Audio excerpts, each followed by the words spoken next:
Kingdom Come Deliverance 2 for me is the best RPG ever made. Now, to start off, let me say I am a sucker for realistic, gritty, and especially medieval settings. Now, medieval settings in video games, well, they're pretty common, but KCD, a historic medieval setting that doesn't do random otherworldly fantasy? Yeah, that's extremely rare. Or rather, it is literally the only game I think is so faithful to its world and its premise that there's not a single other game that can match KCD 2. Well, at least right now. Let's start with the world. I will discuss everything though, from the gameplay, graphics, quirks, mechanics, lore, and story to basically every detail. So first, let me let you know that I have been in the world of KCD for more than 400 hours between both games combined. KCD 1 for 120 and KCD 2 for like 300. The thing is, I don't know, is that a rookie number for you long-time grindy RPG fans out there? I honestly have no idea. But personally, for a game to hold my attention for this long, as someone who mostly only plays linear cinematic games like Uncharted, The Last of Us, or God of War that are tight and fast-paced, it's really telling how good KCD is. So yes, as I was telling you, I have always been a sucker for this old, gritty, historic medieval world setting, and we finally got that in KCD. The world 100% works. It's so well researched, the atmosphere, the way people in this world talk, it all feels so lived in and immersive. As the game is no fantasy, it also just really very well shows the raw beauty of our world. Like, there are rarely games so clean with this raw forest vibe, because, you know, most games are either fantasy, mythology, or some other BS. The game is set in two distinct regions. First, there's the Trotsky region, which has small villages and a huge, iconic, and detailed castle in the middle, which is fully explorable from the inside out. This region gives you a chill countryside vibe because there isn't a huge city or anything here, just small villages. But in the next region, we see the huge city of Kuttenberg. The city is so big compared to other villages or even the first Ratte town. I'm sure you're gonna get lost here at least a few times. Talking about the city itself, it just feels so damn alive compared to cities in most other games. I think one of the biggest reasons for that is, once again, the really close attention to detail by the devs. The NPC characters living in this world are not randomly generated models just for the sake of populating the area, but are actually living humans in this world, with a job, work, sleep, fun, and all that schedule. If you follow an NPC, you will see him wake up, wash, eat, and get to his job, whether he's a farmer, gravekeeper, blacksmith, trader, noble, merchant, bailiff, priest, guard, or whatever. The game is just very well and realistically portrayed, which takes the immersion so high. Even small stuff like signs on the shops and their interiors with actual stuff that you can pick up, it all just helps. The lakes and ponds in the world and the deep, dark forests are just extremely well done. Also, one of the most important things is that the game runs on CryEngine, and even with so many complex systems and these amazing visuals, the game runs very well with no stuttering even on a mid-end PC. Now, talking more about the world, when you are just walking, you can see other NPCs fighting, arguing, working, eating, and all that stuff. What would you like? I don't want to yell, come closer. Now let's discuss the systems here, because holy heck, they are detailed. So you are Henry, a normal guy, not a superhuman, nothing crazy about him, just a dude with strong, fierce determination. You have speech skills, you can talk your way out of situations, threaten people with your look and scare them away, or use your silver tongue to manipulate others. It all results in different outcomes and dialogues on the quest, and you get the experience just by, well, doing more of it. The more you practice your silver tongue and lying or manipulating, the better you get at it and unlock new perks. If you are wearing noble clothes or knight's armor, others will easily believe you, but if you come in dirty peasant rags and talk like a scholar, most likely they will kick your ass out and give you a thrashing.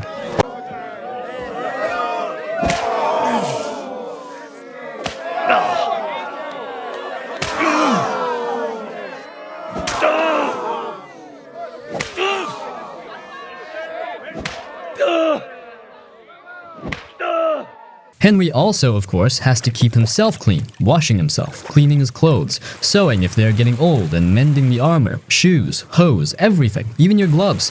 Then you also have your cute little dog named Mutt, who is your best partner. He can help you in combat or go into alert mode if you sneak. You can also give him items to sniff and he will help you track the scent. But it's not like he's just a tool, he's a living being with a soul. So you gotta be cool with him. Feed him food and praise him to keep his morale high, or he'll just run away from any danger and probably let you die alone. Also, when Henry eats food, of course all food has different effects, but one of the things is that stuff like meat, especially uncooked, will rot fast, and if you don't eat it by the time it's safe, you are gonna get food poisoning, for which you will have to make a potion to heal yourself. Also, the food items in KCD 2 are so many. There are apples, Augest beer, bacon, bagel, beef, beef tongue, beet, boar kidney, blue crayfish, horse meat, wolf meat, sheep meat, rabbit meat, mushrooms, bread, cabbage, carrots, many types of drinks. Wine, cheap wine, expensive wine, spirits, beer, milk, water. Then there are more food items like cheese, chicken, onion, garlic, horseradish, honey, eggs, boiled eggs, raw eggs, frogs. Shit, I could go on for 10 minutes straight just talking about the food items, but let's move on. We also have a very addictive minigame in KCD that's called Dice. It's basically gambling, but once again, very detailed. On paper, it's simple. You have dice, each represents a number, like 5 equals 50 or 1 equals 100. The more you roll, the higher numbers you get, but you also have a higher chance of losing. But damn, the best part comes from all the dice you can collect throughout the game world. Some quests give you goated dice, some you can steal or just find while on your adventure, and then these dice have special abilities in them. It's like cheating, but not. They might have a high chance of landing on odd numbers. Some actually give you bad luck and stuff like that. And now for the combat. The game has so many different weapons. Swords, long swords, short swords, dual swords, axes, maces, bows, crossbows, hammers, balshanka, billhook, polearms. The combat is slow and steady, just like the first game. You have to look at the hands of your enemies to see where their next attack is coming from. It might feel slow or even boring at first, but once you get just a little used to how it works, it gets very satisfying when you finally take down a group of bandits by yourself.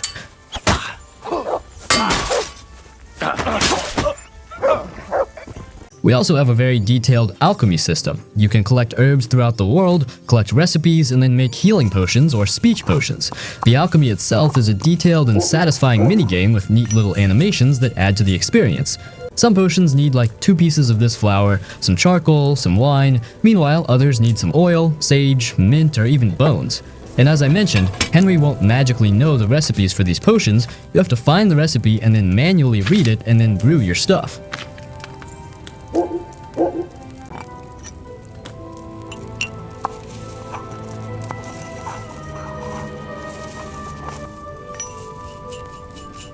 Now let's talk about the RPG systems, because this game goes deep, like really deep. You have your main stats like strength, agility, vitality, speech, and all that, and then you have individual skills for different weapon types, for lockpicking, for pickpocketing, for haggling, for reading, yes, reading is a skill, for alchemy, for hunting, for literally everything you can do in this game. And all of these skills level up through use. You want to get better at lockpicking? Pick more locks. You want to get better at speech? Talk to people, do quests that involve persuasion. It's all very organic, and it encourages you to actually engage with the game's systems instead of just like min-maxing some stat menu. And then there's perks. Oh boy, there's perks. Each skill has its own perk tree, and some of these perks are really game-changing. Like there's one for combat that lets you do a perfect block that opens up your opponent for a counterattack. There's one for stealth that makes you quieter when moving. There's one for charisma that gives you better prices when trading. And you have to choose carefully because you can't get everything. You have to commit to a playstyle to some degree, and I think that's really cool. It makes your character feel unique, and it encourages multiple playthroughs with different builds.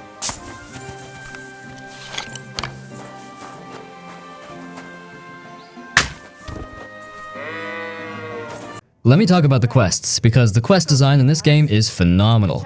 Like, I've done so many quests in this game that surprised me, that gave me actual choices with consequences, that had multiple solutions and approaches. The main story is really good. It's engaging, it's got political intrigue and personal stakes and historical events all woven together.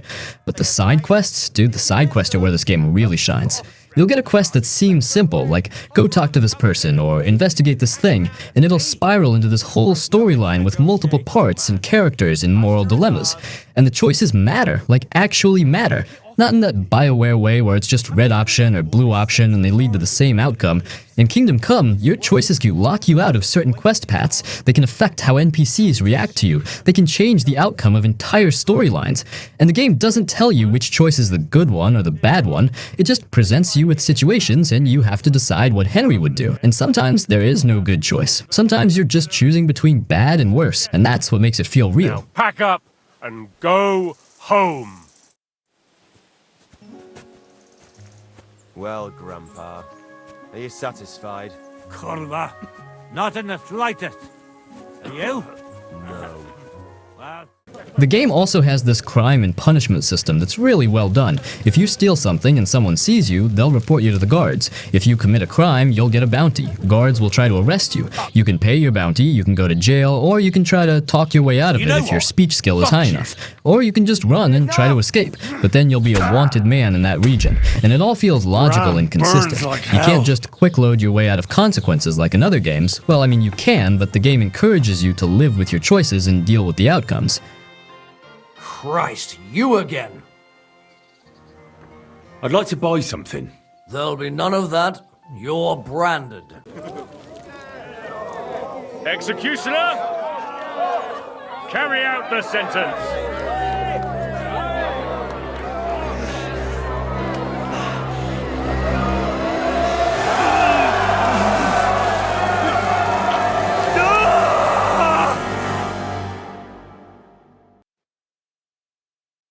Now, let me talk about the immersion, because this is really where Kingdom Come Deliverance 2 just absolutely destroys every other RPG I've played. The attention to detail, the commitment to realism, the way the world just feels alive, it's incredible. Like you have to eat and sleep or you'll suffer penalties. You have to maintain your equipment or it'll degrade and become less effective. You have to bathe and keep your clothes clean or NPCs will comment on how bad you smell and won't want to talk to you. Your reputation matters in different towns and regions. The time of day matters for quests and NPC schedules. It's all these little systems working together to make you feel like you're actually living in this world. And the NPCs? Man, the NPCs are great. They have schedules, they go about their daily routines, they react to you based on your reputation and how you're dressed and how you behave. If you walk into a noble's estate wearing dirty peasant clothes covered in blood, they're gonna treat you like trash. But if you show up in nice clean armor looking respectable, they'll treat you better. If you're drunk, NPCs will comment on it and your dialogue options change. If you haven't slept in days, Henry will start to sway and stumble and his vision gets blurry. It's all these little touches that make the world feel real. Know each other well.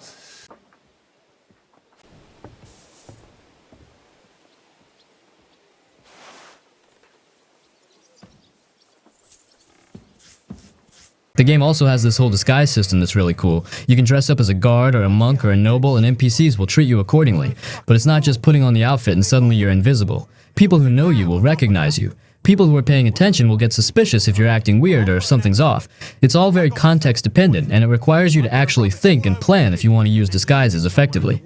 Now, I've been singing this game's praises for a while now, so let me talk about the issues. The save system is still kind of annoying. You can't save whenever you want. You have to either sleep in a bed, drink a savior schnapps potion, or complete certain objectives to trigger an autosave. And I get what they're going for, they want to add tension and make your choices matter, but man, when you lose an hour of progress because you died to some random encounter and you hadn't saved, it's frustrating. I've gotten used to it and I make sure to keep savior schnapps on me at all times, but it can definitely be a pain. The lockpicking minigame is still kinda tough, especially on controller. It's easier on mouse and keyboard, but it's still finicky. You have to rotate the lock and find the sweet spot while also rotating the pick, and it's all timing based and it can be really frustrating when you break 5 lockpicks trying to open one chest. But again, it's one of those things that you get better at with practice, and there are perks that make it easier, so it's not a deal breaker for me. Damnation. The game can also be really punishing early on. Like if you don't know what you're doing, you're gonna die, a lot. Combat is hard, survival is hard, quests can be hard to figure out if you're not paying attention. The game expects you to read dialogue, to listen to directions, to explore and experiment and fail and learn. It's not gonna give you a quest marker that leads you right to the objective. It's gonna tell you, go to the village north of here and talk to the blacksmith. And you have to actually navigate there and find the right person. And I love that, but I know a lot of people are going to find it tedious or frustrating.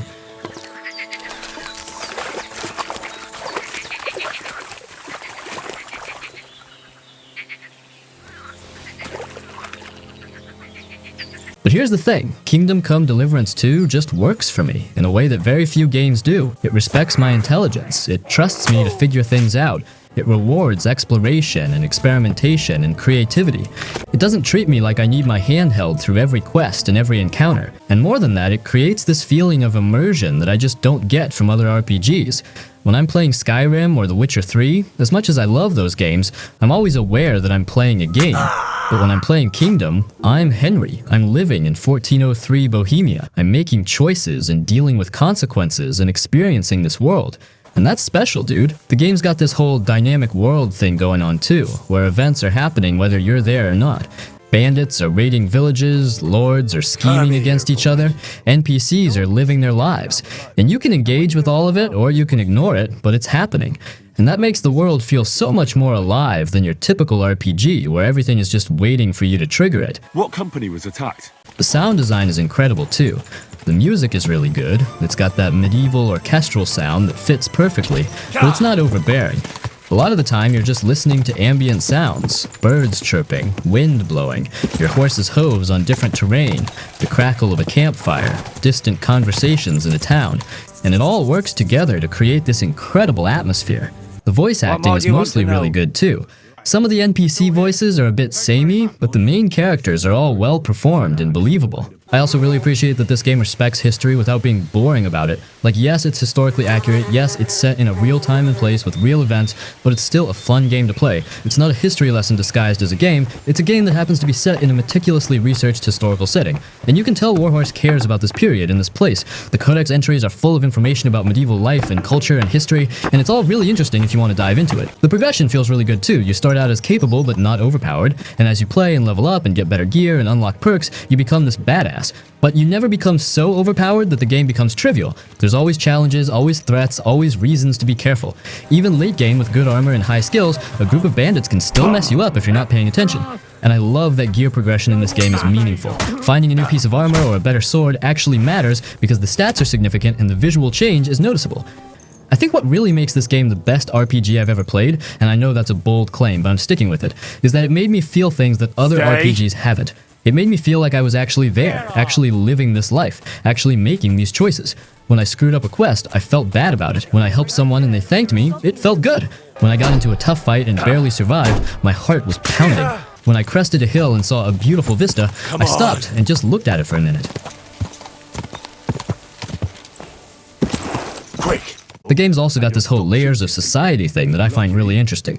You interact with peasants and craftsmen and merchants and soldiers and priests and nobles and royalty, and they all have their own concerns and problems and worldviews. And the game explores themes of class and power and duty and honor and all that medieval stuff, but in a way that feels natural and not preachy. It's just part of the world and the story's being told. Now look, I know this game isn't going to be everyone's cup of tea. If you want fast-paced action and constant explosions and over-the-top fantasy spectacle, this isn't that. If you want a game that's going to hold your hand and make everything easy and convenient, if you just want to turn your brain off and relax, this definitely isn't that. This is a slow burn. This is a game that demands your attention and your patience and your willingness to engage with its systems and its world. But if you want an RPG that feels different, that feels real, that respects you as a player, that gives you agency and choice and consequence, that creates this incredible sense of immersion in place, then dude, you need to play Kingdom Come Deliverance 2. For me, this is what RPGs should aspire to be. Not bigger maps or more quest markers or flashier graphics, but worlds that feel alive, stories that feel meaningful. And I know I sound like a fanboy here, and maybe I am, but this game just hit all the right notes for me. The jank doesn't bother me because the good stuff is so good. The difficulty doesn't frustrate me because overcoming challenges feels rewarding. The slow pace doesn't bore me because I'm invested in the world and the story. The kind of game I'll recommend to anyone who'll listen. So yeah, Kingdom Come Deliverance 2, the best RPG I've ever played.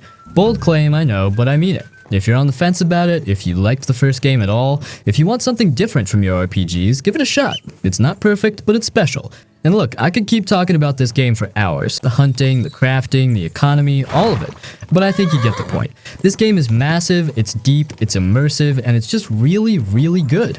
If you made it this far in the review, thanks for sticking with me. I know I've rambled a lot, but that's what happens when I'm passionate about something. Let me know what you think if you've played it or if you're planning to play it. But yeah, that's what I got. Kingdom Come Deliverance 2, absolute masterpiece in my book, best RPG I've ever played. Go check it out if any of this sounds interesting to you.